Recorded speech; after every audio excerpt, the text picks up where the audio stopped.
badan ngegelinding keluar dari kolong ranjang itu. Dan kepala itu nggak seram, nggak muka yang gimana-gimana nggak. Tapi kepala almarhum kakaknya Maidah. Bayangkan sama kalian. Kakak, baru mau kabur, tiba-tiba kepala tuh macam ngegelinding dekat tuh loh tuh dia.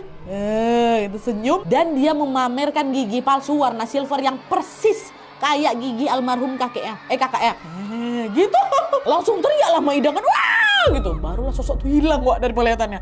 Nah, suara teriakan Maidah ini langsung bikin si Sari sama si Adin yang tidur di kamar 2 kebangun. Buru-buru mereka nyamperin Maidah kan. Mak, kenapa, Mak? Hah? Dengan napas yang ngos-ngosan Mak Idul. Nah, barusan aku nengok ada kepala yang muncul dari bawah ranjang ini. Kepala almarhum kakak aku. Nah, apa itu? Shock dia Wak. Dengar itu Sari sama Adin langsung saling pandangan. Apa nih Bang?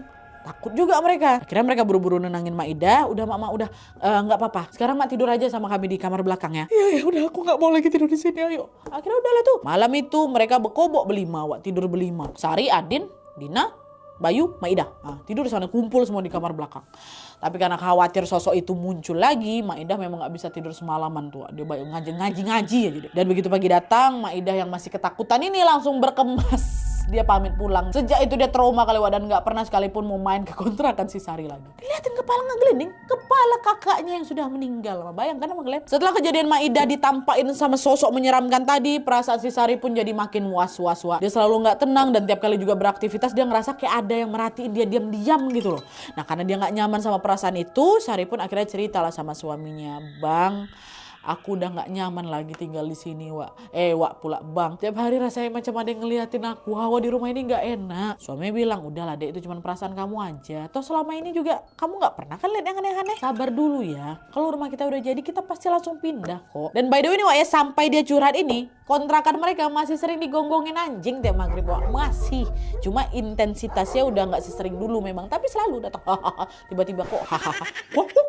Tiba-tiba. Nah, dengar perkataan suaminya, mau gak mau Sari pun berusaha sabar lah itu menunggu rumahnya selesai dibangun. Tapi kesabaran Sari malah makin diuji karena gak lama dari situ muncul lagi kejadian horor yang nimpa keluarga lain. Nah, jadi hari itu ada ponakannya Adin, namanya Rusmi, lagi main ke kontrakan mereka sama pacarnya yang namanya Aziz. Nah, Aziz ini berasal dari luar kota Wak, dan waktu itu dia lagi main ke Lampung untuk ngapelin si Rusmi. Nah, sebelum ke rumah si Sari, seharian itu mereka jalan-jalan sampai hampir maghrib. Nah, sepulang dari main, Aziz ini rencananya mau ngantar si Rusmi untuk pulang ke rumah. Cuman rencana itu batal gara-gara mereka kemalaman dan gak nemu angkutan umum yang bisa ngantar mereka sampai ke rumah si Rusmi. Akhirnya Rusmi bilang di situ, Bang, mau nggak kalau kita nginap dulu aja di rumah saudaraku Bang Adin namanya. Kebetulan rumahnya juga dekat dari sini. Kalau langsung balik ke tempatmu kan juga kamu capek juga kan. Aku juga nggak bisa balik karena nggak ada angkutan umum. Ya udahlah ya nggak apa-apa. Tapi aku nggak enak.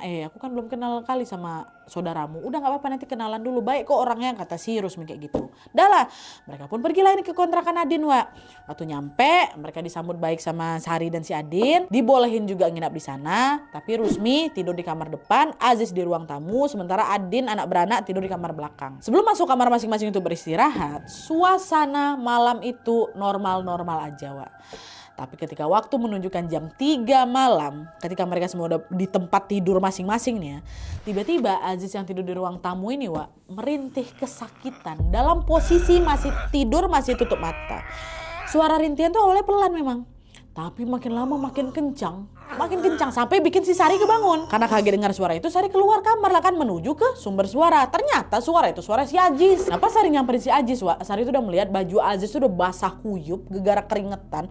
Dia masih ngerintih kayak gitu. Dibangunin Mas Sari kan, Jis bangun. Jis, kamu kenapa? Pas bangun wajahnya Aziz udah pucat kali Wak, napas.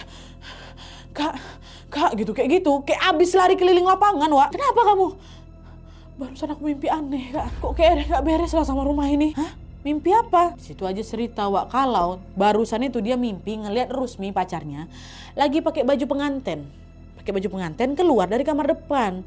Tapi yang bikin si Aziz ini takut, rambutnya Rusmi itu panjang kali Wak, nyapu lantai. Padahal aslinya rambut si Rusmi itu pendek. Panjang kali ini yang di mimpi ya. Nah, ngerasa ada yang aneh, Aziz panggil lah di mimpi tuh. Yang mau kemana yang gitu. Tapi Rusmi diam aja Wak, dia terus tuh jalan-jalan dengan ekspresi datar. Nah, bersama dengan itu, Aziz tiba-tiba sesak napas, kayak ada batu besar yang ngimpit dada dia gitu loh. Itulah kenapa dia merintih, tapi dia nggak bisa bangun, Wak. Jadi kayak orang ketindihan gitu. Nah dengar cerita itu Sari